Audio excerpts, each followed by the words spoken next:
Assalamualaikum warahmatullahi wabarakatuh, teman-teman Pondok Bidara. Kembali lagi bersama saya di channel ini. Kita sedang keliling ya, sekitaran kawasan Kota Tua hingga di sini saya sekarang di Pelabuhan Sunda Kelapa.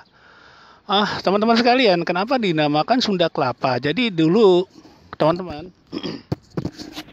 jadi dulu teman-teman, nama Jakarta ya, setelah berubah, sebelum menjadi Batavia lalu menjadi Sunda Kelapa. Dulu awal-awalnya itu masih Sunda Kelapa karena Jakarta itu masih di kawasan Jawa Barat ya, Jawa Barat bagian utara. Jadi dia namakan Sunda Kelapa. Nah, Sunda Kelapa itu dulu ya, sejarahnya pernah kerajaan Sunda Kelapa itu ya ditaklukkan oleh Portugis yang saat itu menaklukkan Sunda Kelapa. Dan pada periode ketika terjadi penyebaran Islam di tanah Jawa, Sunan Gunung Jati bersama Fathahillah itu menaklukkan Sunda Kelapa. Ya, saat itu Portugis mendapatkan koalisi untuk melakukan penjajahan di kawasan Sunda Kelapa ini bersama dengan kerajaan Pajajaran Sunda. Nah, ketika Jayakarta sudah ditaklukkan oleh Sunan Gunung Jati bersama Fathahillah, nah Sunda Kelapa berubah menjadi Jayakarta dengan mengambil ayat ya, dari ayat Inna fatahna laka fathan mubinna. Ya, sesungguhnya engkau telah menaklukkan dengan penaklukan yang sangat nyata. Jadi dari kata penaklukan Jayakarta itulah, penaklukan Sunda Kelapa itulah menjadi nama Jayakarta. Nah, itu di masa masih Portugis loh teman-teman ya. Nah, ketika datang penjajah Belanda, ya, Belanda itu, kalau Portugis itu kan Katolik ya. Nah, kalau Belanda itu dia Protestan.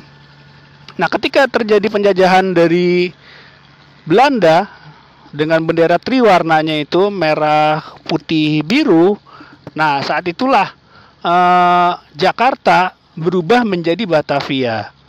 Nah, lalu yang menjadi lawan dari Batavia saat itu adalah Sultan Ageng Tirtayasa di Banten dan juga Sultan Agung Hanyokrokusumo di Mataram. Mataram saat itu kita tahu ya, Mataram itu kan masih bersatu, belum ada belum ada Yogyakarta, belum ada Surakarta, itu masih satu Mataram Islam. Nah, bagi Sultan Agung Hanyokrokusumo itu dia melihat adanya VOC, Vernix Oost Indies Company atau Persekutuan Dagang Hindia Belanda yang menjadi sebuah cikal bakal penjajahan Belanda lewat penjajahan ekonomi lalu penjajahan fisik ya. Saat itulah Sultan Agung Hanyokrokusumo melakukan perang melawan VOC. Nah, perang melawan VOC itu saat itu ya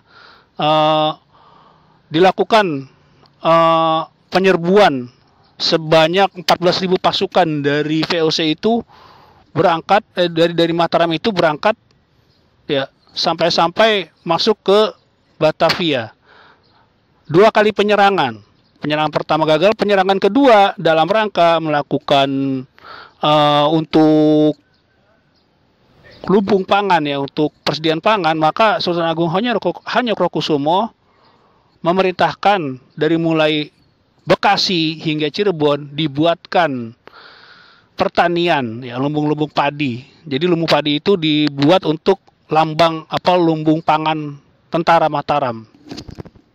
Lalu sayangnya informasi tentang persediaan pangan tentara Mataram itu bocor. Lalu lumbung-lumbung itu ya banyak pengkhianat saat itu ya. Lumbung-lumbung itu dibakar. Ya, nah, saat itulah memang tetap penaklukan Batavia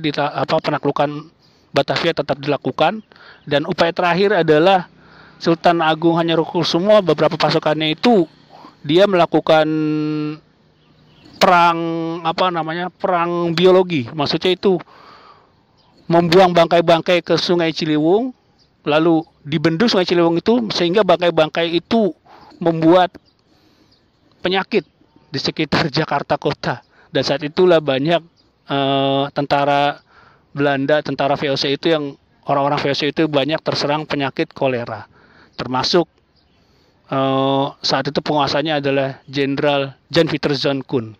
Nah ini ya teman-teman ya, itu jadi sejarah Sunda Kelapa itu dulu memang Jakarta sebelumnya itu menjadi namanya adalah Batavia di bawah penjajah Belanda, di bawah Portugis saat itu masih bernama Sunda Kelapa. Sekarang menjadi Jakarta. Nah, sekarang kita mau lihat yuk ini keadaan Sunda Kelapa ini nih ada yang agak berubah nih. Nanti saya terangkan ya. Bisa teman-teman saksikan ini kan kapal-kapal untuk bongkar muat ya. Ini kapal-kapal finisi ini. Karena ujungnya itu sangat ke atas gitu ya. Ujungnya itu tajam ke atas itu. Nah, cuman ini teman-teman ya, dulu saya masih kuliah, saya sering main ke sini untuk fotografi ya. Latihan fotografi. Nah, saya sekarang nih yang agak heran sekarang kok kenapa ada gundukan tanah di sini, dulu belum ada. Nah, ini ada kemungkinan ya Jakarta itu terjadi penurunan tanah. Jadi ini air laut ini lebih tinggi sekarang. Coba tuh. Ini sekarang ada di bendung begini. Saya tadi tuh ngobrol sama bapak-bapak yang di sana di perahu sana itu.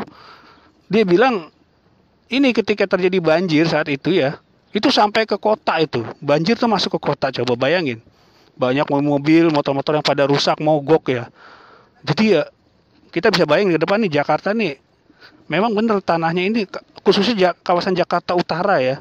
Itu tanahnya itu mengalami penurunan. Jakarta yang dekat laut ya. Jadi ya harap bisa dimengerti juga bahwasanya ya betul loh yang mengatakan Jakarta itu akan tenggelam, bukan masa tenggelamnya, tanahnya yang turun sebenarnya. Ini saya ini tinggi juga loh. Ini sampai truk ada di bawah sini nih. Saya berada di sejajar dengan truk-truk besar ini loh. Coba. Artinya kan perubahannya sangat drastis. Saya sekuliah tuh 10 tahun yang lalu ya. Ini sekarang 10 tahun udah turun terus ini tanah ini. Ngopi, Pak? Ya itu, ini nelayan-nelayan yang suka sewakan kapal nanti ke Pulau Seribu misalkan gitu ya. Dan beliau bilang juga ya, emang seperti itu. Tanahnya sekarang turun. Jadi air ini sampai melimpah sampai Jakarta kota sana. Wah, parah ya. Ngeri juga di Jakarta ini, emang tanahnya akan turun terus ini. Ya ini jadi informasi dari saya buat teman-teman yang sekarang keadaan Sunda Kelapa sekarang ya kayak gini keadaannya. Ya, tanahnya ini sekarang dibuat bentengan ini nih. Dulu mah di bawah sini nih, di bawah nih. Apa namanya nih, tembokan di bawah sini nih. Air itu nggak sampai naik. Sekarang ini air dibuat ada tambahan tanah ini nih. Coba tuh turun ya. Ininya itu tanah yang di sini turun, yang ini airnya lagi naik ini sekarang. Jadi apalagi nggak tahu kalau yang waktu rob kemarin ya, saya belum ada. Mungkin ya yang banjirnya itu yang rob kemarin itu tuh. Pak, banjir yang sampai ke kota itu mungkin yang rob itu ya Pak ya? Rob yang waktu sepanjang pulau utara Jawa. Berapa bulan yang lalu ada rob itu, soalnya di Tuban juga, Semarang juga naik juga itu Pak, robnya itu Pak. Masuk ke sana sampai ke kota ya. Oh bener udah. Nah itu kayak gitu teman-teman tuh. Jadi ya karena rob itu juga berpengaruh juga, makanya ditambahin ini gini-ginian nih bentengan ini dinaikin lagi nih, tanah ini nih, turap ini. Oke, nanti kita akan keliling lagi ya. Ini Sunda Kelapa keadaannya seperti ini. Kapal-kapalnya masih kapal-kapal yang dulu nih, kapal-kapal pinisi, cuma sekarang udah pakai ini nih, pakai mesin sekarang ini. Dulu pakai layar, sekarang pakai mesin. Kita akan ke kawasan Kota Tua ya. Kita cari-cari situs-situs yang lain. Oke. Pak, makasih Pak ya. Berjalan lagi kita. Mari Pak. Oke.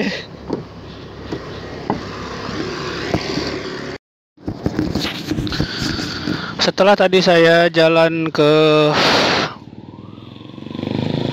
itu Sunda Kelapa, pelabuhan Sunda Kelapa ya. Ini saya berada di galangan kapal, galangan VOC ini ada tulisan, cuman di bawah tuh ada apa tuh yang kecil itu tuh, di bawah tulisan VOC itu ada tulisan galangan. Ini udah copot kayaknya. Kayaknya ini museum VOC, cuman tadi saya mau pintu ke sana tuh masih tutup, itu nggak ada orang. Cuma yang ada di sini Museum Bahari. Jadi tadi kan saya kalau arah ke sana itu, tadi itu saya sampai ke arah belakang sana itu Pelabuhan Sunda Kelapa. Ini Museum Bahari di sini. Jadi kalau teman-teman nanti dari luar daerah bisa mampir aja ke Museum Bahari di sini nih. Museum Bahari ada dua. Yang ini yang tengah ini museumnya, ini bentuknya Menara Syah Bandar, ini seperti Menara Mercusuar ya. Nah, terus yang satu lagi yang sebelah sana tuh, yang situ, itu juga Museum Bahari juga. Jadi ada dua Museum Bahari itu ya. Ada yang ini Menara Syah Bandar, coba kita lihat dekat ya, biar agak dekat. Biar apa terlihat dan terbaca dengan jelas. Kita potong. Nah, ini dia nih. Ini Menara Syah Bandar. Jalan coba dah. Jalan Pasar Ikan Penjaringan. Nih ya, ini sih Museum Bahari. Itu juga sama tuh Museum Bahari juga. Jadi ada dua Museum Bahari. Kalau yang ini kita ke sini nih. Tuh ada pengunjungnya tuh baru masuk. Saya nggak kesini, saya nggak terlalu ini. Cuma yang ini aja ntar nih. Di museum Bahari yang di sini nih ada dua ya Museum Bahari ya. Menara Syah Bandar, Museum Bahari juga. Ini juga sama Museum Bahari. Jalan Pasar Ikan. Nah udah, ini dari sini nanti masuknya ke sini. Tunggu. Nah itu tuh pintu masuknya.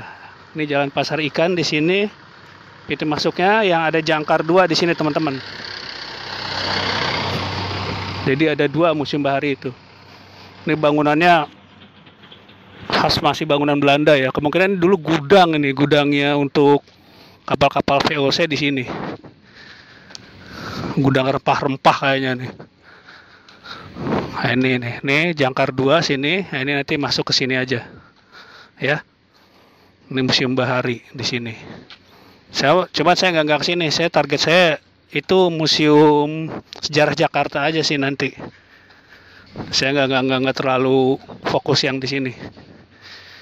Oke, nanti kita lanjut teman-teman ya. Ini Museum Bahari, Menara Syah Bandar sama yang ini. Terus yang tadi galangan kapal VOC itu. Coba saya nanti mau masuk dalamnya kayak apa sih. Kalau ada orang sih boleh masuk, nggak apa-apa. Saya kan orang yang penasaran.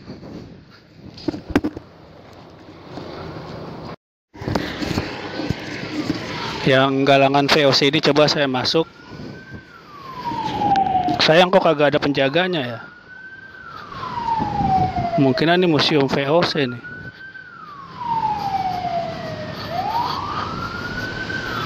Ya tuh, ini pintunya cuman melongo sedikit aja tadi. Tuh sekarang. Oh, ini kebuka nih. Boleh masuk nggak ya? Nah, ini masuk nih. Oh, ini boleh masuk udah tadi. Oh, ini udah kebuka. Galangan VOC. Gedung Galangan.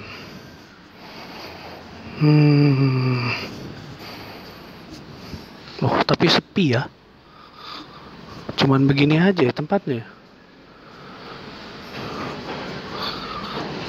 Oh alah. Kosong kayaknya teman-teman. Cuma ada anjing di sini.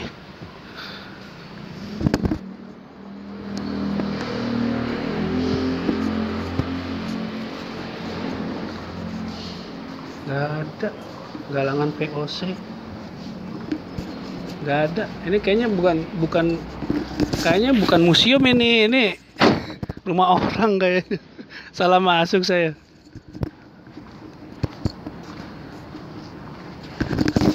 Pantesan ada anjing penjaga di situ. Jadi kita jalan aja. Kosong tadi ya. Tapi ini sekarang nih teman-teman nih udah benar-benar tertata Jakarta nih ya, kota museum kawasan kota tua ini nih. Trotoarnya lihat tuh.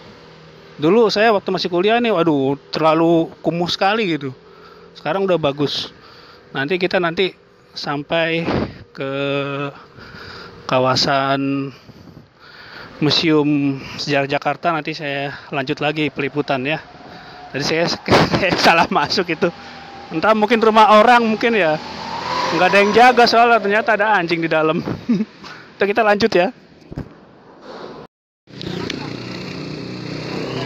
Jembatan yang saya sorot ini, yang saya filmkan ini saat ini nih belum berubah juga ya, masih masih dilestarikan.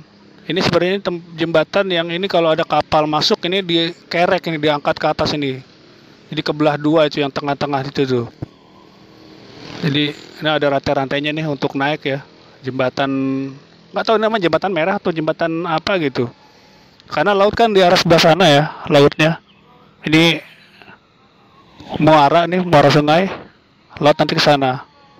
Nanti kalau kapal masuk, ini bisa dibuka ini jembatan ini. Ini sungainya juga nih lagi kering ini. Nih saya mau cari tadi sisa kota tua itu sama gudang VOC, tapi kok nggak ketemu ya. Saya sampai salah muter-muter kemari-mari nih. Coba nanti saya mau coba keliling lagi biar sampai ketemu. Soalnya biar kayak sih kalau sisa kota itu berarti kan kayak benteng gitu. Karena bagi saya nih untuk menyatakan penasaran saya harus ketemu faktanya. Ini teman-teman nih di sini juga banyak warga yang tinggal di sini. Ya teman-teman juga bisa transaksi jual beli untuk makanan ya, kayak warteg tuh, ada warteg di situ tuh. Terus mau beli minum di sini ya lumayan. Jadi harga sesuai dengan harga di di umum gitu. Karena kalau udah udah tahu wilayah sini mah udah akar sama orang sini ya bisa enak kita kalau ke sini. Mana ya? Saya keliling lagi nih sebelum masuk Museum Sejarah Jakarta. Saya harus ketemu dulu tuh sisa kota tua dan gudang VOC. Kok tadi galangan VOC tadi.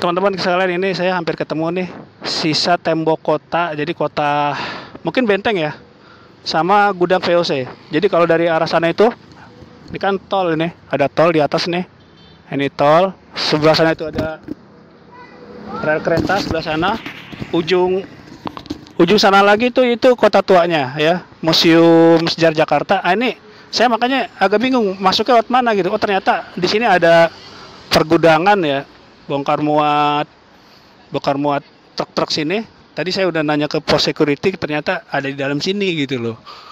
Dia bangunannya ketutup sama pohon-pohon, kayak sih pohon beringin. Soalnya ini kawasan sini kalau pohon beringin sudah tua, wah itu tembok-tembok itu bisa hancur gitu kan. Nah nanti kita akan lihat nih. Ini Kak, tadi saya mau masuk sini cuman agak sungkan, takutnya tempat bongkar muat, tapi ternyata saya tanya Pak security tadi, Pak Satpam itu alhamdulillah udah dikasih tahu, katanya ini di dalam sini nanti ada Pak, katanya itu yang di tembok itu, tembok tinggi. Nah terus tembok tinggi itu sekaligus gudang VOC-nya ada di situ katanya. Ini udah ketemu. Nah ini teman-teman nih, ini ya teman-teman ya, ini gudangnya VOC nih, sisa tembok kota nih berarti nih, sekaligus gudangnya juga. Ini di sini nih. Wah, gila. Hancur ya. Sudah jadi ada tempat rongsokan mobil di sini. Tuh, itu pohon-pohon beringin di atas tubuh tuh. Sampai ini tembok-tembok ini udah hancur semua nih. Tapi kayak ada yang kebuka ya pintu itu tuh. Saya mau liatin di pintu ini ada apa sih. Kalau bisa masuk ke dalam bisa, tapi nanti kalau ada tempat yang lain lagi, saya akan keliling nanti. Wah, ini gedung tua ya. Ini gudang VOC nih. Oh, ada beling. Saya mau masuk ke dalam ah. Wah, di sini teman-teman nih. Saya harus pakai senter. Ntar dulu. Oh, ini jadi gini ya, gudang VOC ya dalamnya ya. Wih, gelap teman-teman. Nah, itu sisa tembok kotak yang itu tuh. Ini kayak dengan truk saya. Tunggu. Saya harus ambil senter dulu ya. Ini berarti ini gudang VOC nih bener nih. Ketemu nih kita nih. Tuh. Ambil senter dulu.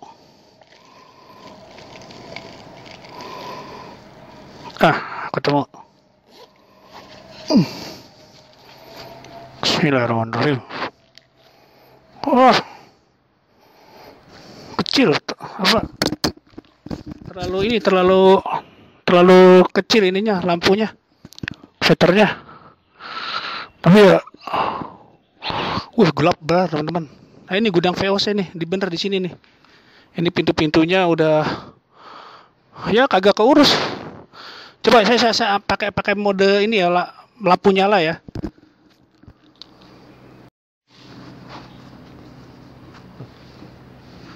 Nah, ini kita pakai mode nyala nih lampunya nih. Nah, ini nih cuman bangunannya udah lantai atasnya lewat mana ya? Nggak ada ini saya. Ini saya masuk ke sini. Ya mudah-mudahan nggak ada penunggu macam-macam ya. Saya atau jin atau bangsa kuntilanak atau saya nggak nyari itu. Saya cuma cari nampak tulis sejarah, tafakur alam. Tembaknya kayak gini ya. Ini, waduh, akar-akar pohon beringin tuh teman-teman tuh. Ini saya sendiri loh ya di sini ya. Tuh di atas tuh. Ini lantai atas nih udah pada hancur ya. Saya coba. Alhamdulillah ketemu. Ini hati-hati nih ada beling-beling ini. Orang pada habis minum-minum di sini kayaknya nih malam ini. Kalau orang pada minum-minum di sini berarti kan mereka nggak takut ada bangsa-bangsa makhluk kayak gitu. Mereka juga melakukan kemaksiatan. Ya ini, benar ketemu alhamdulillah. Wah ini pintunya juga tuh, wih, gede banget ya. Tuh, segede gini nih, apa namanya slotnya ini. Tangan saya coba. Coba, saya mau kesini ya. Saya sendiri nih. Bismillahirrahmanirrahim. Gelap sekali. Ini apa yang gantung ini? Oh, ini akar teman-teman. Bukan macam-macam. Akar gede bener ya. Udah tembus ini sama inian ini apa? Udah tembus sama pohon-pohon ini berarti di atas ini. Ini gudangnya berarti nanti saya mau cari tembok kotaknya ya. Kalau berapa liputan nggak ada yang berani masuk sini, saya berani masuk aja nih ya. Saya pakai cahaya ini, pakai lighting ini. Udah pada hancur, berarti nggak bisa naik ke atas kita ya. Nggak ada tangganya ini. Mungkin tangganya juga dari kayu udah hancur juga. Ini apa ini? Gudang VOC, bener-bener gudang VOC ini. Aduh. Di atas sudah hancur teman-teman, lihat tuh. Ya. Masya Allah. Nah, nanti saya mau keliling lagi, ntar ini kita keluar lagi. Kita lihat itu di temboknya nih, tembok kotak kayak ini nih. Ini perjalanan saya yang paling mengesankan ini. Tembok kotak tuh di luar sana tuh. Nah, itu temboknya tuh. Cuma lewat mana saya belum tahu ini. Oke. Ini gudang VOC bener. Oh, ini tangganya. Iya nih, ini tangganya nih teman-teman nih. Ya udah hancur bener tuh teman-teman tuh. Ya udah hancur nih tangganya nih. Ini semen. Ini kayu nih. Udah rusak tuh ya. Udah sama tumbuh sama akar-akar semua. Ya, saya nggak takut sih, nggak, cuman apa namanya, kalau orang-orang mau syuting film-film horor coba aja di sini. Tapi di sini juga udah banyak yang pada nongkrong kok. Apa naik sini aja kali ya, lompat sini. Saya mau coba lompat aja deh.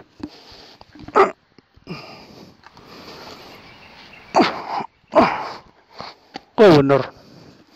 Nah ini sisa tembok kotanya nih. Wah, kita ketemu. Kita berpetualang teman-teman. Oh iya ini. Jadi truk-truk karena nggak dipugar ya, nggak dilestarikan. Ya cuman begini aja terbengkalai ya nih tembok kotanya nih. Berarti bentengnya ini. Benteng VOC ini. Tembok kotanya ini. Batas kota. Coba ini kemana ini? Ini paling ini perumahan warga ini. Kayaknya perumahan warga ini udah nggak ada lagi. Ini berarti udah nih. Lihat tuh teman-teman ya. Pohon beringinnya, ampun. Ini saya sendiri. Tuh lihat tuh. Ini kalau pohon beringin kagak dicabut, nih akan kayak begini teman-teman nih, hancur nih. Rumah-rumah semua ya, tembokan. Tuh sampai ke atas tuh. Coba. Mungkin kalau orang menganggap saya nekat, lu berani banget lo ya. Saya bukan nekat, saya penasaran gitu loh. Rasional aja. Kalau memang ada bangsa-bangsa kayak gitu ya silakan. Mereka juga kan makhluk sang pencipta juga. Ini berarti nih sampai sini. Wah tuh lihat tuh, coba teman-teman lihat ya, perhatikan ya. Itu ya batanya itu udah berapa lapis itu ya, batu batanya itu, coba. Nah gundukan apa ini? Nah itu tuh lihat tuh batu batanya itu ya, berarti bener nih benteng ini. Batu batanya sampai berlapis-lapis itu. 1, 2, 3, 4. Berapa lapis ya? Tuh 2, 3, 4. 5 lapis teman-teman. Bener ini temboknya nih. Kalau tembok rumah zaman sekarang mah nggak kayak begini. Ini tembok pasti zaman dulu nih, persis seperti yang kemarin saya di rumah gedong itu ya. Asal mula kampung gedong. Ini kayak gini nih. Wah, alhamdulillah ketemu juga teman-teman. Mungkin nggak ada yang berani liputan sini, kalau sendiri diri saya berani-berani aja, ngapa-ngapa. Nggak baca bismillah. Ya, ketemu teman-teman. Jadi ini tembok batas kota ya. Tembok batas kotanya ini. Benteng. Ini pintu masuknya di sini. Pintu masuknya ini ya. Dari sini tuh udah ada perumahan warga sekarang. Ya. Oke. Saya mau coba bicara sama warga sini. Mungkin lewat sini bisa keluar juga nih. Bismillah. Awas ada bling. Tuh kan bener. Tembokan rumah warga. Oh iya. Oh di sini bener. Tembok batas kota, tembok benteng ya. Wow. Tebal kan teman-teman ya. Lihat itu tembok-temboknya. Ini sekarang mau jadi pemukiman penduduk sekarang. Bu, permisi Bu. Liputan. Saya nyari-nyari tadi keliling-keliling sebelah mana gitu, kirain galangan VOC, ternyata di sini. Iya. Benteng Bu ya ini ya. Tebel banget temboknya. Sampai mana ya? Saya mau keliling dulu deh. Biar penasaran itu menghilang. Sisa tembok kota ini. Ini ada perumahan penduduk. Gak apa-apa.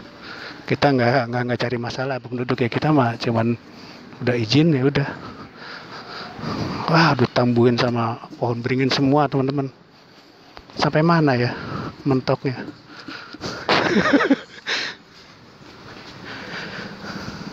Nah ini pintu gerbangnya juga mentok sampai sini ya. Lu tebel bener ya. Iya tebel ini temboknya. Kayak begini. Alhamdulillah teman-teman udah ketemu ya. Oke. Kita udah keliling. Oh ya, tembok kota. Ya, alhamdulillah teman-teman ketemu juga.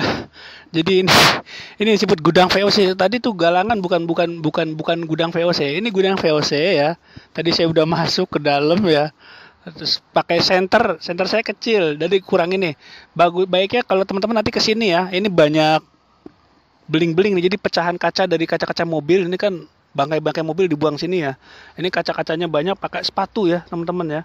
Pakai sandal yang tebal biar jangan kena kaca. Terus masuk lewat sini tadi nih. Nggak tahu nanti ke depan. Ini nih ya. Coba ini nih. Tembok ini ya. Nih nggak tahu nanti ke depan ya. Ke depan nggak tahu nanti ini bakal ditutup apa enggak. Ini saya liputan berani masuk ke dalam tadi. Terus sampai ada tangga tadi ya.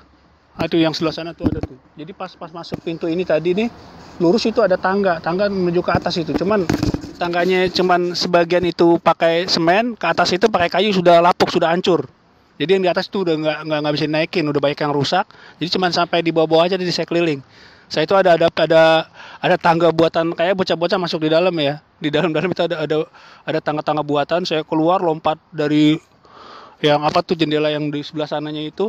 Setelah itu saya baru ketemu itu tembok tembok batas kota. Mungkin itu bentengnya itu bener tebal banget itu. Ada batu batanya itu ada bangsa 5-6 lapis itu. Gila. Bener tuh kayak itu sisa-sisa temboknya itu ya.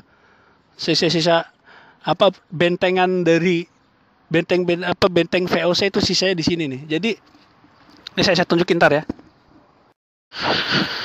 Jadi sekalian pulang aja ya ini. Jadi yang tadi saya masuk itu ya, setelah dari Museum Fathahillah kita ke utara ya, mengelewatin rel kereta kan lewat bawah tuh ya, ada jembatan dari rel kereta, terus ada tol. Nah, ini tol yang ini nih ya. Tol, setelah tol tuh nanti di bagian kanan itu ada tempat ini dia nih, truk-truk ini. Truk-truk ya. Semua nih parkir di sini. Nah, masuk aja ke dalam. Nggak usah suka-suka, masuk aja. Nanti tanya itu sama security yang di ujung sana itu, tanya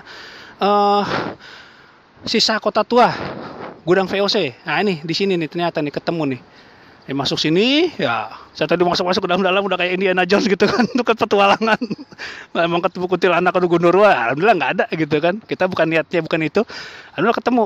Terus keluar saya ke sana, ada tembok, ada apa tadi tuh jendela yang ada tangga kecil, saya lompat masuk, keluar dari sana ternyata ada tembokannya, bener dah tuh. Itu sisa-sisanya itu tuh tebel sekali teman-teman. Nah ini jadi bukti nggak mungkin orang zaman sekarang tuh bisa bikin bangunan kayak gini buat apa juga gitu, buang-buang biaya. Tapi kalau dulu ya karena memang si Belanda itu VOC itu pengen menjajah ya, maka membuat bangunannya seperti ini, gede-gede, tinggi, tebal juga, supaya nggak bisa dimeriam juga, nggak bisa dilobangin. Nah itu jadi seperti itu ya. Alhamdulillah teman-teman ketemu nih. Oke, nanti saya berjalan lagi dari sini ya. Saya mau ke Museum Sejarah Jakarta, setelah itu kita pulang. Di Museum Sejarah Jakarta apa aja gitu. Saya berkesan ini aja nih, karena ini nggak ada yang jaga, kita masuk berani-beranian. Kalau teman-teman nanti masuk sini, saya kasih tahu lagi, bawa pakai sepatu ya, sepatu bot atau sepatu yang tebel, takut banyak beling di sini nih. Itu ada pintu masuk tadi itu ya. Nggak tahu nanti ke depan nanti apa tutup apa enggak ya kan. Saya tadi masuk ke dalam, saya coba masuk akar-akar pohon gede-gede banget, udah kayak Gundurwo udah kan. Alhamdulillah ketemu juga, sampai ketemu tembok batas kota. Ya itulah sebuah kekonyolan ya, sebuah bentuk kekonyolan yang bernama penjajahan. Indonesia pernah dijajah Belanda, tapi sekarang ya penjajahnya sudah hilang, Belandanya sudah hilang, tapi sistemnya masih dipakai. Maksudnya apa? Ya itulah, hukum Belanda masih dipakai. Oke lah, Pancasila, tapi ketika membuat hukumnya yang dipakai hukum Belanda atau membuat hukum sendiri. Ya itulah manusia, ketika dia membuat hukum pasti salah benarnya ya patokannya ya apa sih namanya, relatif gitu kan, sesuai kepentingan. Oke teman-teman, alhamdulillah kita lanjut lagi ya. Lanjut ke Museum Sejarah Jakarta, karena di situ yang sini udah jam jam setengah 10 udah buka. Tadi saya sampai sini jam 7 pagi ya. Saya keliling dulu sampai Sunda Kelapa. Sampai jam setengah 10, dia buka jam 9. Dan kita nanti ke sana. Oke. Kita lanjut nanti ya. Kurang lebih ada berapa meter lagi ya? 100 meter lagi ke ujung depan saya. Nah, ini teman-teman kalau nanti teman-teman mau cari jajanan di sini ada tukang bubur ada di sebelah sana juga tuh, di bawah-bawah rel kereta itu juga ada warteg ya, pangkas rambut, macam-macam. Ini apa namanya, warga yang jualan di sini. Jadi warga yang pada tinggal di sini jualan ya, harganya juga nggak akan terlalu mahal lah, sesuai dengan harga-harga di umum gitu, nggak kayak di supermarket. Jadi teman-teman nggak usah terlalu bingung nanti. Nah di sebelah sana juga tuh banyak tuh ya jajan-jajanan juga tuh, makanan warteg ya, rumah-rumah makan ada yang kualitas kaki 5. Nah ini nanti kita jalan ya ke depan ya, ke sana jauh nanti 100 meteran. Saya sudah tiba di Museum Sejarah Jakarta ya. Ini pengunjung banyak ini sudah. Jadi yang pada mau swafoto, termasuk sama si bule-bule ini, Belanda-Belanda yang tinggi-tinggi ini nih. Terus ada yang apa nih? Ada yang jadi, ini apa sih ini? Oh ini mania replika motor-motor perang ya, senjata. Termasuk sama orang-orangnya juga tuh. Ya. Ini orang nih, bukan boneka, baju kuning ini. Apa di mana? Ya. Oke, ini saya mau masuk dalam ya.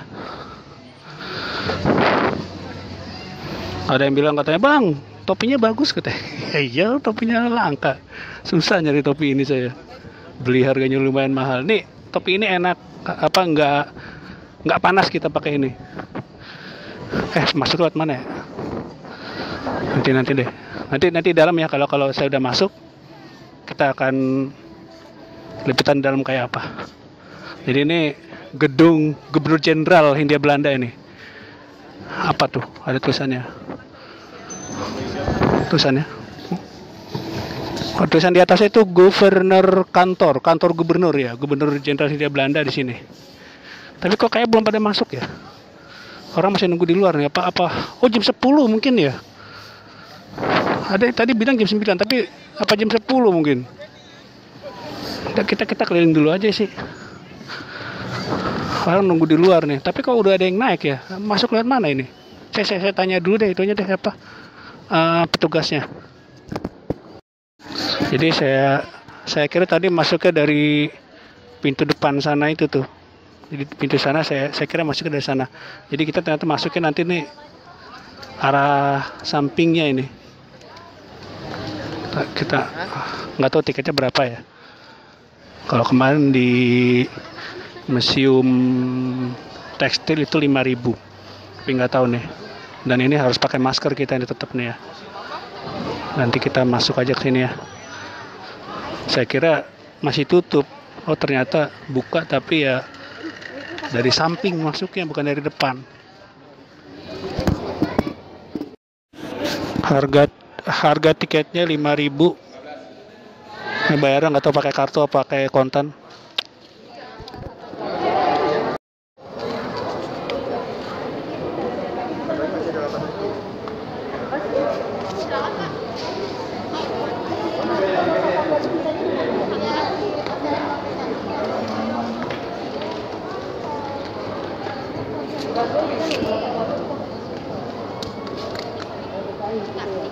Makasih, Pak. Harga tiket saya kasih 10.000, kembali 5.000, jadi harganya 5.000. Alhamdulillah kita bisa masuk. Ini kita akan masuk ke dalam nih. Sisa-sisa peninggalan penjajahan Belanda. Saya kadang suka menggelitik itu. Saya suka agak menggelitik tuh yang bagian apa ya namanya? Penjara yang itu tempatnya itu kita harus membungkuk gitu. Sebelah mana ya? Saya agak lupa. Terus kita akan cari-cari ya.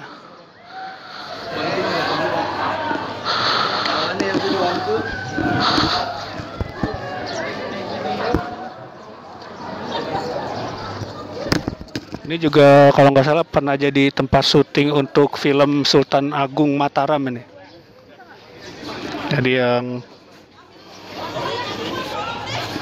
ini yang tangga ini nih yang jadi tempat ini buat apa namanya syutingnya di sini nih. Ini nih penjara bawah tanah. Oke. Kita penjara bawah tanah ini. Jadi di sini nih tempatnya nih. Tuh ada tulisannya, penjara bawah tanah. Kita mau lihat. Di dalam ini gelap ya. Ini mentok tuh. Ini masih bisa berdiri di tengah-tengah. Coba saya akan pasang lighting ya. Nah, ini bola-bola besi yang diikatkan pada tali-tali tahanan ini. Jadi dulu ada cerita kalau orang katanya mau main ke sini, dia itu katanya nyium bau bangke. Tapi saya nggak nyium bau bangke di sini. Ya, saya nggak nyium bau bangke. Saya tunggu nih. Saya endus sekali lagi. Nggak nyium bau bangke. Teman saya nyium bau bangke waktu itu. Ini saya di sini nggak nyium bau bangke sama sekali. Jadi ya itu persepsi masing-masing ya. Mungkin dia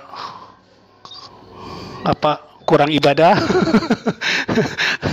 atau kurang pendekatan diri kepada Sang Pencipta. Jadi nyium bau bangke. Rata-rata orang yang mengalami gangguan kayak gitu biasanya sih ya yang begitu-gitulah. Jadi kalau mereka-mereka yang dekat ya kan, menjaga kedekatan kepada Tuhan ya, menjaga beribadah, sholat ya, menjaga sholat itu nggak nyium. Saya jaga-jaga sholat, alhamdulillah nggak nyium. Bukan nyombong. Nah, kayak gini.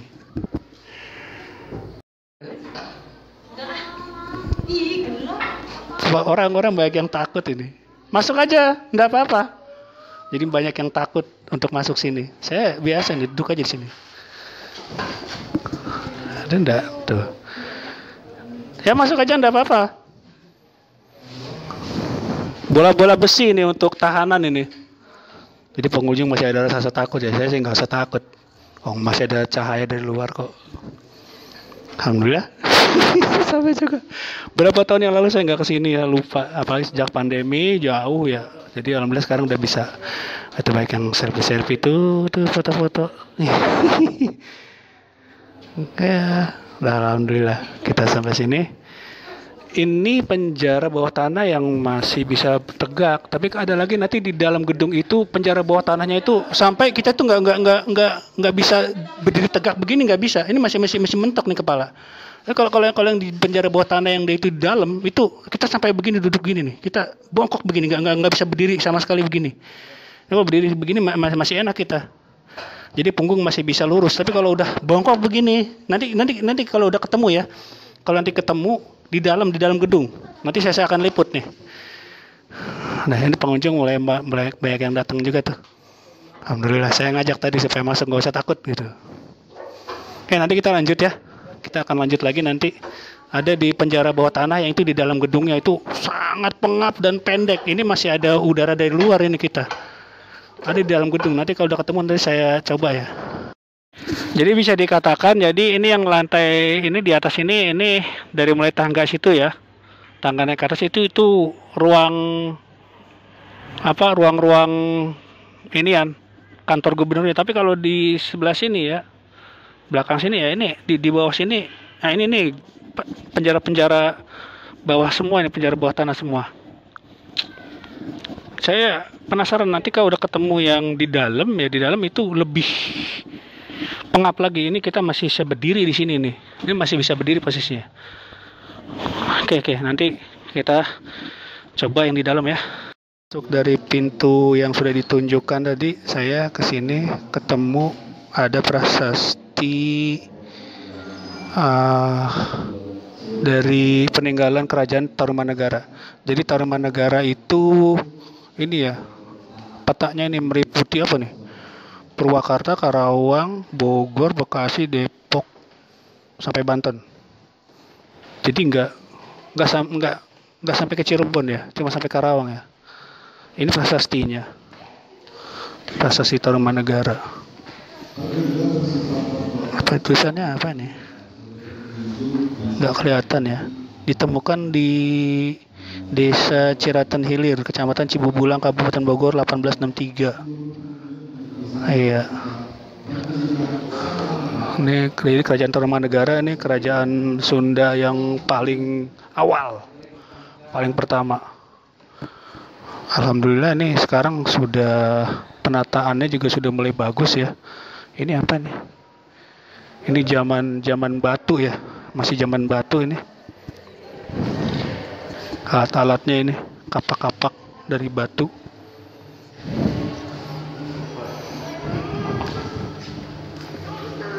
Coba saya akan keliling. Cuma nggak tahu nanti kalau ada yang penjara bawah tanah yang itu lebih sempit lagi, kalau ketemu ya, kalau nggak ketemu ya sudah. Mungkin karena ini udah diperbagus lagi. Jadi ada tempat masuknya ini nggak sembarangan, diatur sedemikian rupa. Jadi nggak semua orang bisa masuk ke tempat-tempat yang ini. Ini ada ke atas nih tangga.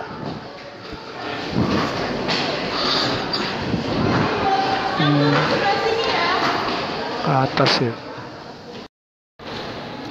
Ini patung singa VOC. Singa dengan pedang, ini pedang model kayak orang-orang perang salib ini. Pedang-pedang Templar. Ini apa keterangannya? Patung ini dahulunya dipasang di depan Gedung Pancasila Jalan Pejambon, kemudian sempat menjadi koleksi Museum Batavia. Museum Oud Batavia tahun 1939. Oh, jadi gitu. Nah, jadi kalau kita lihat ini sebenarnya simbol dari apa ya? Perang salib ini kalau singa mewakili, Mbak mau hati-hati deh. Jadi ada orang tadi mau jatuh. Jadi ini apa namanya nih? Singa itu kan mewakili dari petinggi perang salib, namanya Richard Lionheart nih. Ya kemungkinan ada kaitan juga nih singa VOC ini ya, karena mereka juga bagian dari aliansi Kristen Eropa, tapi Protestan kalau VOC itu kan. Jadi kayak gini nih patung singanya. Coba nanti kita ke atas ya. Ini sekarang saya ada di ruang atas ya, ruang balkon nih, yang ini menghadap ke lapangan depan kantor Gubernur Hindia Belanda. Ini lapangannya cukup luas ya. Ini ada keterangan sini. Jadi ruang balkon ini merupakan ruangan yang dahulu digunakan untuk para pejabat VOC dan hakim untuk melihat serta mengendalikan jalannya hukuman mati pada masa itu. Dihukum mati, berarti lapangan ini untuk hukuman mati ya. Hukuman mati.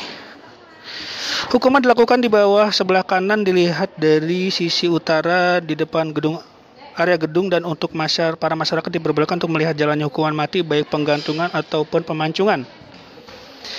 Nah, jadi terus adapun hukuman mati ditiadakan tahun 1896 setelah hukuman terakhir dilaksanakan oleh seorang kriminal Tionghoa bernama Chun Bun Cheng.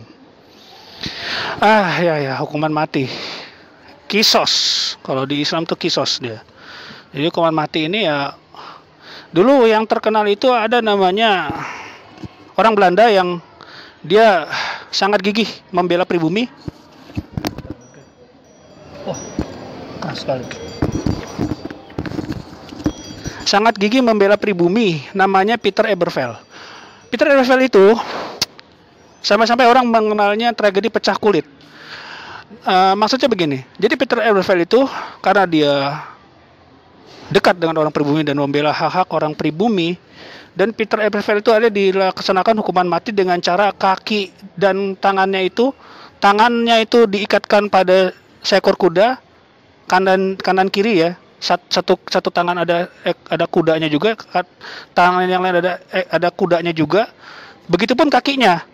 Kaki yang satu ada kuda, kaki yang satunya lagi ada kudanya. Lalu kuda itu disuruh lari. Akhirnya apa? Hancurlah tubuh Peter Eberveld itu. Jadi orang menyebutnya insiden pecah kulit.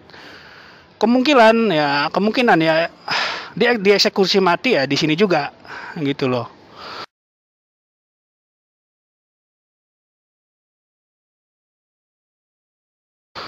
Jadi ini lapangan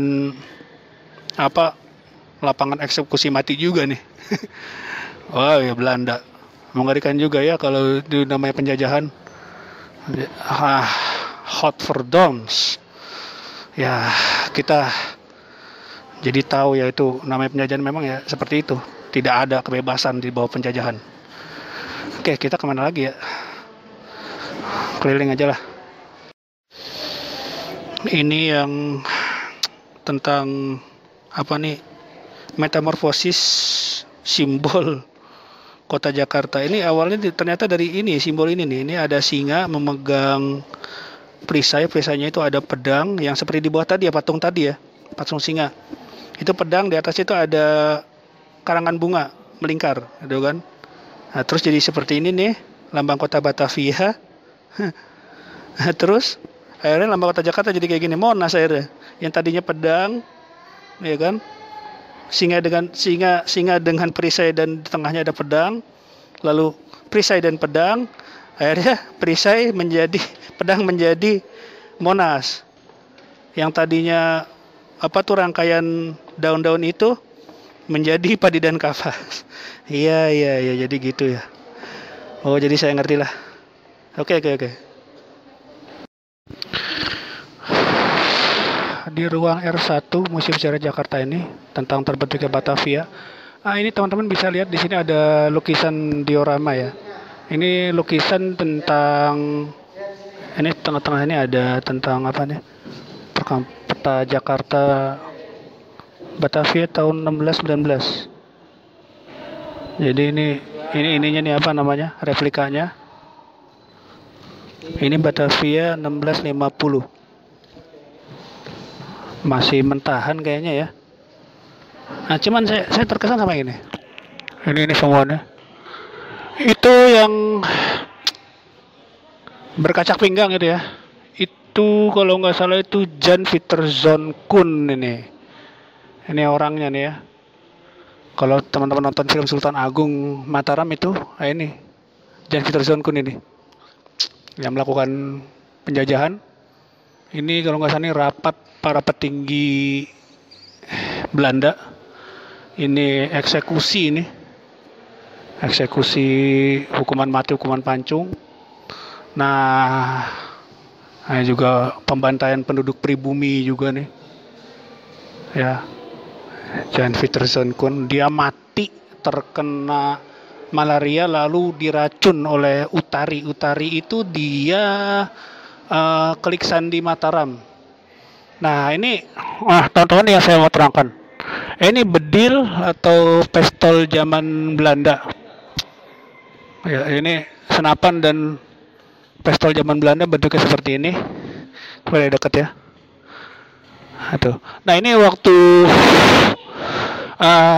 Sultan Agung didatangi oleh dua orang Belanda itu tadi, dua orang VOC untuk menawarkan kerjasama. Tapi Sultan Agung langsung mengatakan siap memberikan kerjasama dengan mahar pajak perdagangannya itu 60%. Lalu ketika si utusan Belanda itu pengen jalan gitu kan, pengen pergi, ini senjata ini diminta oleh Sultan Agung dengan alasan Pulau Jawa telah aman kok gitu kan, nggak perlu ada senapan-senapan seperti ini. Akhirnya senapan ini diserahkan kepada Kakang Simuranu, cantrik-cantrik Mataram itu yang mengapalai cantrik Mataram, dan ini senjata ini diduplikasi ya, dibuat oleh cantrik-cantrik Mataram untuk nanti ketika terjadi serangan ke Batavia, jadi nggak cuma pakai pedang dan parang saja, tapi ternyata ini cantrik-cantrik Mataram membuat ini seperti ini nih, menduplikasi senjata seperti ini. Ya, itulah kelihayan dari Sultan Agung Hanyokrokusumo untuk melakukan tipu daya balik kepada penjajah Belanda VOC. Ini seperti ini meriam senapan dan pistol-pistolnya orang-orang Belanda. Ini ketemu lagi nih saya nih. Nah, ini yang disebut yang waktu itu saya bilang waktu Sunda Kelapa kemarin ya. Kenapa Sunda Kelapa saat itu masih belum menjadi Jayakarta dan belum menjadi Batavia. Ini Sunda Kelapa ini saat itu dia punya perjanjian dagang dengan ada kerjasama ya dengan Portugis. Nah, ini dia nih ada tulisannya nih Prasasti Padrau. Jadi prasasti ditemukan di Jalan Layan Timur. Jalan Layan Timur kayak tadi tuh saya tuh ke arah-arah masih dekat-dekat Pelabuhan Sunda Kelapa. Berisikan perjanjian antara bangsa Portugis dan kerajaan Sunda, Pajajaran berarti ini, pada tanggal 21 Agustus 1522. Ini masih Portugis loh ya, belum Belanda. Ini penjajah Katolik ini. Lalu perjanjian ini membahas tentang perdagangan dan pertahanan karena pada masa itu kerajaan Sunda mengalami ancaman dan kemunduran karena berdirinya kerajaan-kerajaan Islam di Pulau Jawa yaitu Demak dan Cirebon. Nah, itu Demak di bawah di bawah perintah Raden Fatah. Cirebon itu Sunan Gunung Jati bersama Fatahillah. Nah, jadi kerajaan Sunda mengalami ancaman dan kemunduran karena berdirinya kerajaan Islam di Pulau Jawa, Demak dan Cirebon. Dalam perjanjian tersebut Portugis meminta persyaratan diantaranya pemberian upeti berupa 1.000 karung lada dan tanah di ujung sisi utara Sungai Ciliwung. Namun perjanjian tersebut tidak terlaksana karena Demak dan Cirebon telah mengetahuinya, sehingga diutuslah seorang panglima perang dan pasukannya bernama Fatahillah. Itu sebenarnya bukan Fatahillah, namanya Fadilah Khan itu, jenis Fatahillah. Untuk mengusir Portugis dari Sunda Kelapa dan pada akhirnya pada 22 Juni 1527 Sunda Kelapa dapat diambil alih dan diubah namanya menjadi Jayakarta. Nah ini benar. Jadi Jayakarta itu dulu Sunda Kelapa. Sunda Kelapa itu saat itu ya penjajahnya itu Portugis. Belum Belanda VOC belum. Jadi masih Portugis dan Spanyol. Jadi awal-awal penjajahan itu di dunia Islam terutama dunia Timur itu penjajah itu dari kalangan Katolik yaitu bangsa Spanyol dan Portugis atas perjanjian Tordesillas. Jadi Tordesillas itu membuat oleh Vatikan ya kalau nggak salah, dia membagi wilayah jajahan. Untuk wilayah timur itu akan diisi oleh orang-orang Portugis, akan menjadi tanah taklukkan Portugis. Untuk wilayah barat akan menjadi wilayah Spanyol. Nah, Spanyol itu kalau kita tahu dahulu Kesultanan Islam Granada ya, Andalusia itu ditaklukkan oleh Spanyol. Ya, Spanyol itu. Kalau di Indonesia ini Portugis. Nah, Portugis itu Timur itu kulturnya itu Katoliknya Portugis. Ya. Jadi benar, Indonesia itu bagian selatannya yaitu dia itu Portugis, termasuk kalau di nggak jauh dari kawasan tadi itu ya Sunda Kelapa ke arah mana gitu, itu ada namanya Gereja Tugu. Tugu itu artinya sebenarnya perpanjangan dari kata Portugues. Itu dia pasti keturunan dari orang-orang Portugis yang dulu. Ya. Timur juga sama itu Portugis. Nah, sementara nanti kalau yang kawasan seperti Sulawesi, Manado ke atas ke Filipina itu orang-orang Spanyol. Jadi wilayah barat dan utaranya itu banyak dikuasai Spanyol, wilayah timur dan ke selatan itu banyak dikuasai Portugis. Itu atas dasar perjanjian Tordesillas. Nah, ini nih kerjasama Sunda Pajajaran dengan Portugis ya, ini prasastinya namanya Prasasti Padrau. Ketemu alhamdulillah nih bener nih. Ya, jadi narasi saya, hafalan saya tentang Jayakarta menjadi dari Sunda Kelapa menjadi Jayakarta, Jayakarta menjadi Batavia. Ya, itu. Ini prasastinya ada. Oke, kita jalan lagi. Ini saya akan terangkan lagi teman-teman, nih ada saya temukan ini namanya pedang keadilan. Ini sebenarnya pedang Eropa ini. Mirip seperti pedangnya Knight Templar ya. Lurus. Berbentuk seperti salib ini. Nah, ini ada keterangannya. Jadi pedang ini digunakan untuk mengeksekusi orang yang telah mendapat vonis hukuman mati oleh Dewan Pengadilan. Panjangnya 106 dan lebar 5,5 cm. Bagian gagang dibungkus kawat tembaga supaya gagangannya kuat. Ini pedang keadilan ini tidak ditampilkan sendirian. Ada satu pedang lain yang hampir sama dengan pedang ini dalam lemari tersendiri sekarang disimpan di ruangan penyimpanan. Nah, menurut ahli sejarah KC Kruk, tulisan 1930 Pedang ini dimiliki Dewan Pengadilan dan yang lain dimiliki Dewan Kota Praja. Oh gitu. Terus apa nih? Salah satu inskripsi adalah peringatan untuk tidak berbuat salah. Inskripsi yang lain memperingatkan rasa kasihan. Ini apa nih? Ada tulisan ya? Maksudnya ada pedang? Enggak ada sih, ada tulisannya.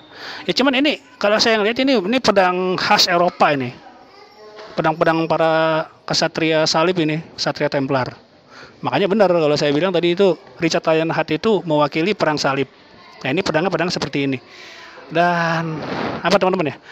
Kalau saya masih ingat ini kalau di tadi sebenarnya di atas apa ya?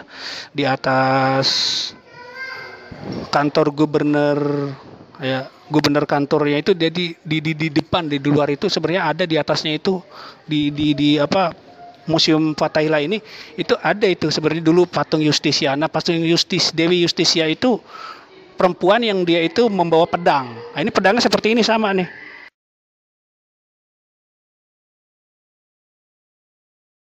Makanya pedang keadilan. Ya, Dewi Justisia itu. Ini pedangnya seperti ini, lurus dia tuh. Pedang keadilan.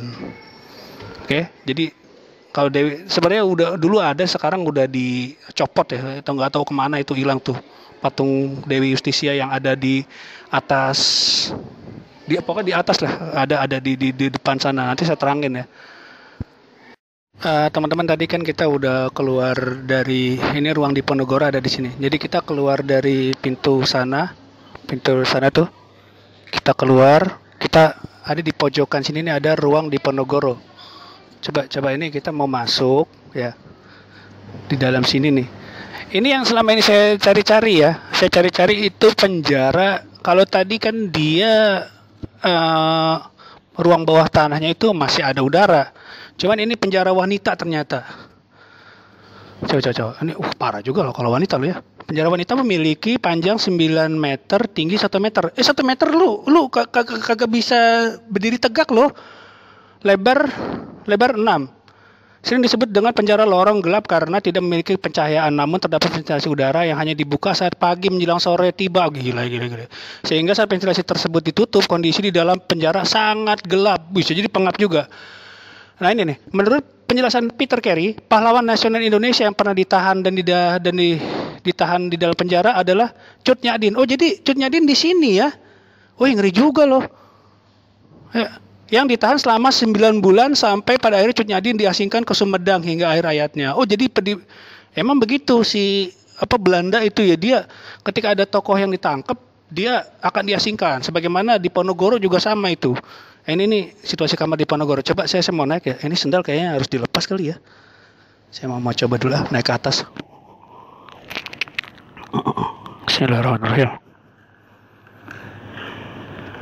Karena di Ponorogo itu memang dia seorang Raden ya. Saya juga ada keturunan dari orang-orang seperti itu juga. Assalamualaikum. Ruang di Ponorogo. Kamar di Ponorogo. Ini beliau ini dia nih. Ini lukisannya ya saat dia itu penangkapan pemimpin Jawa di Ponorogo. Ditulis oleh Raden Syarif Bahtaman Saleh. Raden Saleh. Raden Saleh itu kalau di dalam buku Tarekat Mason Bebas di Hindia Belanda, dia itu anggota Freemason juga. Mana ya Raden Saleh? Kata saya ada di antara ini ada Raden Saleh ini. Nah, ini Pangeran Diponegoro ditangkap, maksudnya itu pada bulan Syawal ya, Lebaran itu dia disuruh minta perundingan ya, bertemu. Tapi ternyata ditangkap. Berunding malah ditangkap gitu loh. Ya itulah liciknya Belanda. Ini kamar peristirahatannya. Ya Allah, ini kamar tidurnya ya. Allahu Akbar. Jadi dia pernah diasingkan di sini, teman-teman. Ini lukisannya. Lukisan di Ponorogo ini. Ya Allah. Jenderal Baron de Kock. Jenderal Baron de Kock. Ini Jenderal de Kock ini yang nangkep ini. Nangkep si Pangeran Diponegoro ini nih. Ini ada buku-buku apa ini? Oh, buku-bukunya Peter Carey ini. Judulnya Pendek Kuasa Ramalan. Ya ini nih, tentang perang Jawa di zaman Pangeran Diponegoro, ini buku-bukunya nih. Oh iya ya, ada 3 jilid ya. Oh, ini Perpustakaan Populer Gramedia, berarti punya Kompas Gramedia ini. Oh, pasti buku ini sangat mahal, tapi ya bagus juga ini. Karena sejarahnya nih orang Belanda yang bikin ini. Ini tulisan tangannya ya. Bener, hah? Bukan. Dekrit ini. Dekrit tentang penangkapan Diponegoro ya. Coba nanti kita foto aja kalau yang ini nih. Kita akan foto yang ini ya.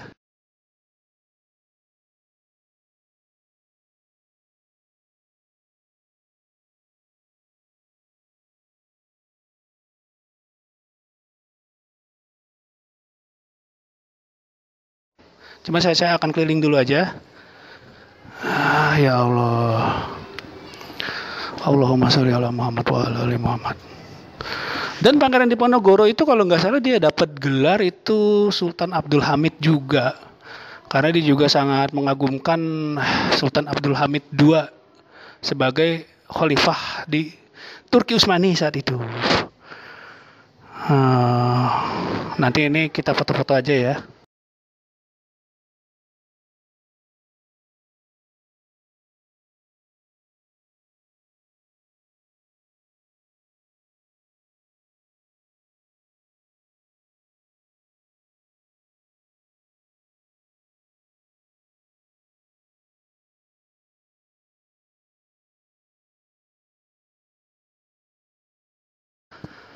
Nah, ini Kongres Muhammadiyah. Ini saya pernah lihat foto ini nih. Kemungkinan dia juga orang Muhammadiyah ini. Ini foto Kongres Muhammadiyah ke-20 di Ponorogo yang dipakai nih gambarnya. Masya Allah. Nah, ini foto perang Jawa nih. Ini kalau untuk Jawa ya, untuk Jawa kayak ini banyak sejarah yang kurang nggak terlalu nggak terlalu luas pembahasannya ini. Ini Peter Carey ini pembahasannya cukup luas ini. Ini perang Jawa nih kayak gini, petanya kayak gini ya. Masya Allah. Oke. Ini dari buku apa nih? Buku Takdir Riwayat Pangeran Diponegoro dari Kompas ya. Alhamdulillah.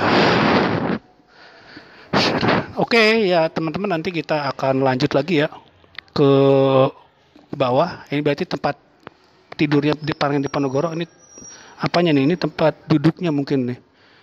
Menulis surat-surat ya di sini ya. Oke, nanti kita ke bawah teman-teman ya. Ini kita jangan terlalu berisik di sini. Nggak tahu ada pantangan apa gitu. Oke, nanti saya akan foto dulu yang tadi yang di sana ya. Ke kamar Pangeran Diponegoro. Nah, ini tempat yang sangat tidak manusiawi. Penjara wanita. Kita akan masuk ke dalam yuk. Kita masuk. Itu pengap banget loh teman-teman. Ternyata Cut Nyak di pernah masuk penjara ini juga ya. Coba kita ini yuk, masuk. Kita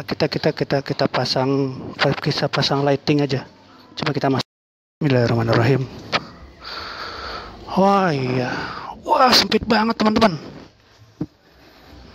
Wah gila sempit banget. Ini lu kagak bisa berdiri lu.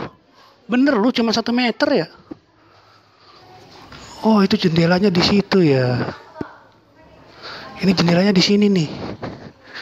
Ini cuma dibuka kalau lagi pagi sore aja ya. Oh ya pengap lah, gila lu. Perempuan kayak begini mah bisa, penjara wanita kayak begini mah bisa mandul perempuan, kecapean. Tuh pada masuk kan orang-orang kan pada ikut-ikutan kan. Biasa begitu. Bener lu. Ini astagfirullah. Coba kita selfie-an ya. Ya teman-teman deh. Sempit banget teman-teman. Gelap ya. Ini saya nggak bisa berdiri nih. Berdiri tulen nggak bisa. Tuh. Ini punggung saya nggak bisa lurus ini. Ini orang bisa sakit tulang ini kalau di sini. Penjara perempuan ya parah banget ya. Aduh Belanda gila loh. Aduh, gila Belanda. Parah. Orang-orang Eropa. Mengerikan ya. Sempit bos, gila sempit. Gak bisa gue berdiri di sini. Oke, nanti kita orang pada ikut-ikutan masuk, gue masuk orang-orang. Nggak apa-apa sih. Untuk bilang rasa penasaran, memang harus ada yang satu yang masuk, akhirnya semua latah. Oke. Udah, kita kayaknya udah sampai finishnya nih ya ini. Ya, finishnya tuh saya saya masih ingat penjara itu ada penjara yang ini pengap lo, gila lo kayak begini lo. Gimana mau berdiri orang, sakit punggung ini, tulang-tulang pada sakit ini. Kalau penjara laki-laki sih masih bisa berdiri di dalam, tapi kalau kayak gini kan bungkuk loh. Ya Allah, astagfirullah. Aduh, kejedot lagi. Oke. Iya, berarti bener kata si penunjuk jalan itu tadi ya. Penjaga museum itu tadi dari pintu keluar ada ruangan kecil, masuk sini. Oke, tuh kan pada ikut-ikutan keluar semua kan, takut mereka. Oke, alhamdulillah. Ya, itu tadi ya. Jadi tempatnya sempit banget teman-teman. Parah. Oke, puas kita jalan-jalan ke kota tua. Oke, kita nampak tilas kita sampai situ aja teman-teman ya. Tadi terakhir kita di ruang di Ponorogo masuk, harus usuk kita. Oke, sekarang waktunya kita pulang. Udah menjelang zuhur juga, kita mungkin harus istirahat. Mudah-mudahan nampak tilas ini benar-benar meresapi makna dari sebuah perjuangan dan dari perjuangan yang dikhianati dan penjajahan yang terus menerus dari semua bangsa. Indonesia kapan ya bisa menginvasi negara orang, kan gitu aja pertanyaannya, kapan kita bisa menaklukkan negara orang, itu pertanyaannya ya. Oke, kita pulang ya, selesai kayak. Ini teman-teman, jadi yang tadi saya bilang itu Dewi Justisia itu posisinya di mana? Itu di atas kerucut ya, di atas kerucut yang apa tuh? Genteng ini ya, ada tulisan Governor kantor itu di atas itu dulu ada patung Dewi Justisia itu membawa pedang, perempuan megang pedang lah, itu di atas itu ya. Di atas itu tuh, itu yang saya tunjuk tadi, sekarang udah nggak ada.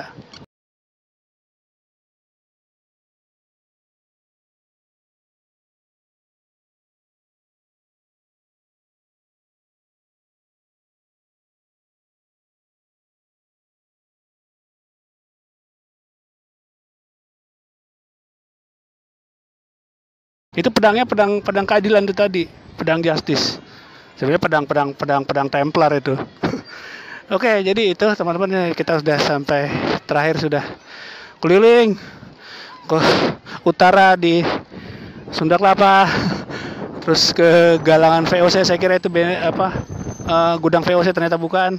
Akhirnya saya ketemu juga tadi gudang VOC dan tembok batas kota VOC. Oke teman-teman, makasih sudah menyaksikan lama ya liputan saya keliling sekitaran kota tua peninggalan dari penjajah Belanda ya. Ini dari sini kan kita bisa melihat bahwasanya ya memang penjajahan itu ada, dan apalagi kayak tadi tuh ya, yang apa namanya itu, penjara bawah tanah untuk perempuan itu, untuk wanita ya, itu parah Pak, namanya pengap loh itu. Yang di luar aja, yang laki-laki aja itu pendek, itu kan ada batu bola-bola besi itu di situ, pengap loh. Kasihan untuk perempuan. Ternyata situ Cut Nyadin pernah di penjara juga ya. Lalu di atas juga ada kamar Pangeran Diponegoro, kita juga nggak boleh berisik di situ ya kan. Dan yang saya berkesan tadi itu gudang VOC. Ternyata tuh yang tadi galangan VOC yang ada di mana ya tadi, di utara itu ya, dekat Museum Bahari, itu bukan gudang VOC, itu galangan VOC. Saya masuk ternyata kok kayak nggak ada orang gitu kan, mungkin itu punya milik orang lain, sampai ada anjing di dalam gitu. Untung nggak kejar-kejar saya itu anjing. Nah itu yang tadi saya itu di tembok batas kota ya kan, benteng Benteng Batavia itu tebelnya itu 6 batu bata itu 6 lapis batu bata. Terus apa namanya itu yang gudangnya juga tadi kita masuk ke dalam ya, masuk udah kayak Indiana Jones gitu. Karena saya penasaran teman-teman. Ya kemungkinan nanti kalau habis tayangan ini nggak boleh ada orang masuk kayaknya itu, cuma saya aja beruntung. Mungkin kalau masih beruntung teman-teman bisa ngunjungin ke situ, masuk aja itu, tapi harus pakai sepatu bot ya, karena situ banyak bling-bling, itu banyak buangan-buangan kaca-kaca, buangan dari kaca-kaca mobil itu.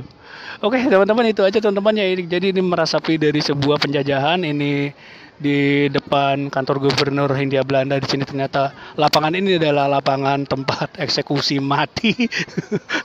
Mengerikan ya namanya penjajahan itu, dan kita pengennya sih merdeka sehakiki mungkin, benar-benar hakiki merdekanya itu. Sekarang penjajahan ekonomi teman-teman, penjajahan berbasis bunga. Wah itu susah, orang kalau udah dihajar dengan bunga itu akan dihajar dengan riba bunga, itu pasti akan apa namanya didikte segala pola pikir dan pola sikapnya. Oke, itu aja teman-teman ya. Saya napak tilas keliling di sekitar Kota Tua Jakarta.